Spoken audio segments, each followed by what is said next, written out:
बच्चों आज हम देख रहे हैं प्रश्नावली 1.1 का तीसरे का फर्स्ट सवाल। ठीक है, इसमें से आपको निकालना क्या है, एलसीएम और एचसीएफ अभाज्य गुणनखंड विधि द्वारा। तो 12, 15, 21 का एलसीएम निकालते हैं। देखिए, तो एलसीएम निकालने के लिए तीनों संख्या का एक साथ गुणनखंड निकाला जाता है। ठीक है, तो हमने निकाले। देखिए, 2 से भाग दिए, 2 छक 12, 15 जैसे के वैसे, क्योंकि 2 के पहाड़े 15 नहीं आता।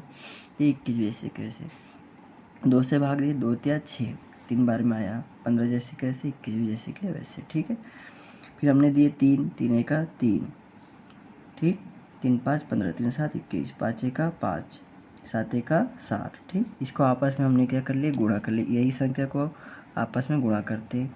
तो देखिए, 2 दूनी 4, 4 तिया 12, 12 पंचे 60, एक बार हमने 60 लिख दिया, 7 बचा हुआ है, 7 छक 42, 42 मतलब 420 लिख दिए। तो देखिए, हमारे पास 12, 15, 21 का एलसीएम क्या हो गया, 420 आ गया। ठीक, अब हम निकालेंगे 12, 15, 21 का एचसीएफ। 12, 15, 21 का क्या निकालेंगे, एचसीएफ। अब एचसीएफ निकालने के लिए आप तीनों संख्या का अलग अलग गुणनखंड निकालेंगे और उसमें ये देखेंगे कि कॉमन क्या आ रहा है। तो हम पहले 12 संख्या का निकालते हैं, 12 वाली संख्या का। ठीक, 2, 2 छक 12, 2 तिया 6 और 3 का 3। ओके, अब हमने ये देखा, 12 को एक बार लिख भी देते हैं, 2 गुणी 2 गुणी 3। ठीक, 15 का देखते हैं हम। ओके, तो 15 2 के पहाड़े में तो आता नहीं, अब हम 3 से लेंगे, 3 5 15। अब 3 के पहाड़े में 5 नहीं आता, तो हम 5 से, 5 का 5। तो अब 15 को भी लिख देते हैं, 3 गुणी 5। अब हम देखते हैं 21 को। ठीक, अब 21 3 के पहाड़े में आ जाता, 3 7 21, 7 का 7। अब हम इसको भी लिख देते 21 को। अब हमने ये देखा कि इसमें कॉमन, तीनों में कॉमन क्या आ रहा है, इसमें 2 है, इसमें 2 नहीं है, इसमें भी 2 नहीं है। ठीक है, उसको छोड़ो। इसमें 3 है, इसमें 3 है, इसमें 3 है। देखिए, इसमें भी 3 है, इसमें भी 3 है, इसमें भी 3 है। ओके, तो 12, 15, 21 ठीक का एचसीएफ क्या होगा। तो हमने ये देखा कि इसमें 3 कॉमन तो दिख रहा है, चलो लिख लेते हैं। अब इसमें 5 है, इसमें 5 नहीं है, छोड़ो। इसमें 7 है, इसमें 7 नहीं है, तो इसका एचसीएफ क्या होगा, 3 होगा। ठीक, एचसीएफ क्या आ गया इसका, 3। इसी प्रकार हम दूसरी संख्या, दूसरे क्वेश्चन भी देखते हैं, जिसमें क्या लिखा है, 17, 23 और 29। ठीक, 17, 23, 29 का एलसीएम और एचसीएफ निकालना है। तो सॉल्व,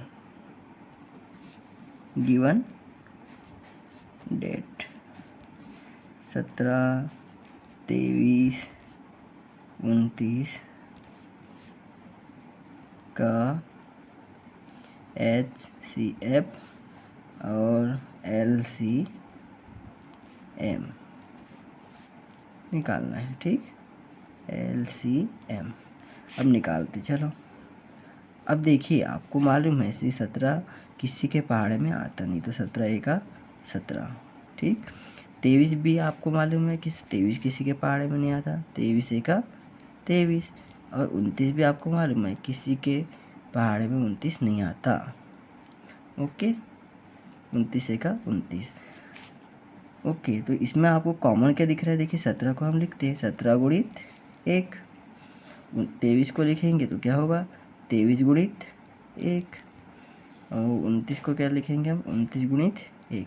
इसमें आपको कॉमन क्या दिख रहा है, कुछ नहीं है, तो 1। ठीक है, तो 17, 23, 29 का 17, 23, 29 का एचसीएफ क्या होगा, एचसीएफ 1 होगा। अब 17, 23, 29 का एलसीएम निकाल लेते हैं। ठीक है, तो तीनों को एक साथ लेना पड़ेगा। 17, 23, 29 का एलसीएम निकालते हैं। 17, 23, 29 का एलसीएम, 17 का 17, 23 आता नहीं पहाड़े में, 17 क्या, 29 भी नहीं आएगा, 23 का 23, 29 जैसे के वैसे, अब ये 29 है, 29 का 29, ठीक। अब जिसका आपस में हम गुणा करेंगे तो इससे हमको क्या मिल जाएगा, इनका एलसीएम 17 गुणित 23 गुणित 29। जब आप गुणा करोगे 17 गुणित 23 करेंगे तो 391 आएगा, और उसमें 29 का गुणा करेंगे तो 11,339 होगा। अतः एलसीएम क्या आ गया, 17, 23, 29 का एलसीएम क्या आ गया, 11,339, और एलसीएम कितना आ गया, 1, ठीक। और तीसरा वाला सवाल आप बना के दिखाएंगे। ओके।